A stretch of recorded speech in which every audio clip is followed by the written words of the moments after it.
সন্তান জন্ম নিল, কিন্তু সেই সন্তানকে একবারও দেখতে পারলেন না বাবা। ২০ দিন মৃত্যুর সঙ্গে লড়াই করে শুক্রবার মারা গেলেন তিনি। একজন শিক্ষক অন্যায়ের বিরুদ্ধে ছিলেন সোচ্চার। অনলাইন জুয়া, মাদক ও সামাজিক অপরাধের বিরুদ্ধে মানুষকে সচেতন করতেন, কিন্তু সেই প্রতিবাদেই যেন কাল হয়ে দাঁড়ালো তার জীবনে। হামলার শিকার হয়ে শেষ পর্যন্ত না ফেরার দেশে চলে গেলেন লালমনিরহাট সরকারি টেকনিক্যাল স্কুল অ্যান্ড কলেজের শিক্ষক আরিফুল ইসলাম। তার মৃত্যুর খবর ছড়িয়ে পড়তেই বিক্ষুব্ধ হয়ে ওঠে এলাকাবাসী। প্রধান আসামি রহিদুল, তার স্বজন ও জড়িতদের বাড়িতে চলে হামলা, ভাঙচুর ও অগ্নিসংযোগ। পরিস্থিতি নিয়ন্ত্রণে এলাকায় মোতায়েন করা হয়েছে অতিরিক্ত পুলিশ। কিন্তু কি হয়েছিল এই ২০ দিনে?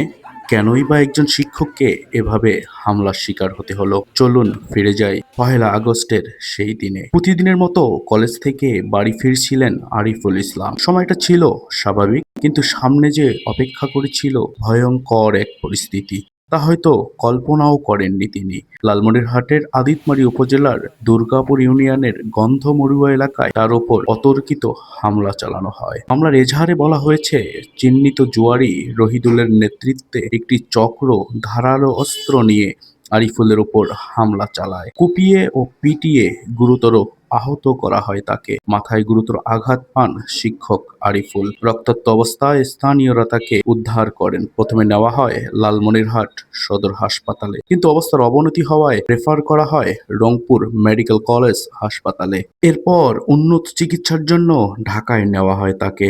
রাজধানীর এভারকেয়ার হাসপাতালের আইসিইউতে চলতে থাকে চিকিৎসা। আরিফুলের উপর হামলার প্রতিবাদে রাস্তায় নামেন এলাকাবাসী। ৯ আগস্ট লালমনিরহাট সদর উপজেলার মোগলহাট ইউনিয়নে টেম্পো স্ট্যান্ড মোড়ে অনুষ্ঠিত হয় মানববন্ধন। এর ২ দিন পরেই রাজশাহী বিশ্ববিদ্যালয়েও আন্দোলনে অংশগ্রহণ করেন শিক্ষার্থী ও শিক্ষকরা। অংশ নেন প্রায় সহস্রাধিক মানুষ।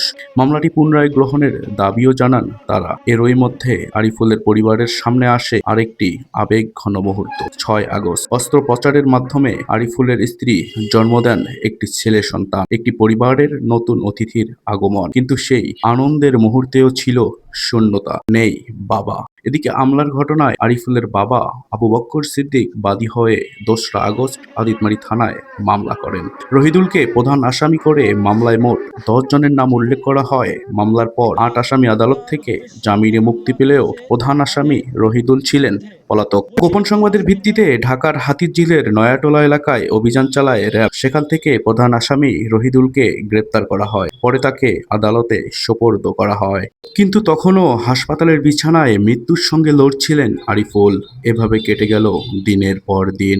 চিকিৎসা চলল, পরিবার অপেক্ষা করল, স্বজনরা আশায় বুক বাঁধলেন। হয়তো ফিরবেন আরিফুল, হয়তো একদিন সদ্য জন্ম নেওয়া সন্তানকে কোলে তুলে নিবেন, হয়তো আবার কলেজে ফিরবেন, কিন্তু সেই আশা আর পূরণ হলো না। ২০ দিন মৃত্যুর সঙ্গে লড়াই করে শুক্রবার সন্ধ্যায় ঢাকা মেডিকেল কলেজ হাসপাতালে চিকিৎসাধীন অবস্থায় মারা যান আরিফুল ইসলাম। শিক্ষক আরিফুলের মৃত্যুর খবর ছড়িয়ে পড়ে এলাকায়, আর মুহূর্তেই বদলে যায় পরিস্থিতি। রাতেই সংঘবদ্ধ হয়ে আসামি রহিদুল, তার স্বজন ও ঘটনার সঙ্গে জড়িতদের বাড়িঘরে হামলা চালানো হয়। খবর পেয়ে ঘটনাস্থলে ছুটে যায় পুলিশ। পরিস্থিতি নিয়ন্ত্রণে এলাকায় অতিরিক্ত পুলিশ মোতায়েন করা হয়। মরদেহ পৌঁছানোর আগেই থমথমে পুরো এলাকা। স্থানীয়দের একটাই দাবি, এই ঘটনার সুষ্ঠু ও নিরপেক্ষ তদন্ত করতে হবে, সুষ্ঠু বিচার নিশ্চিত করতে হবে।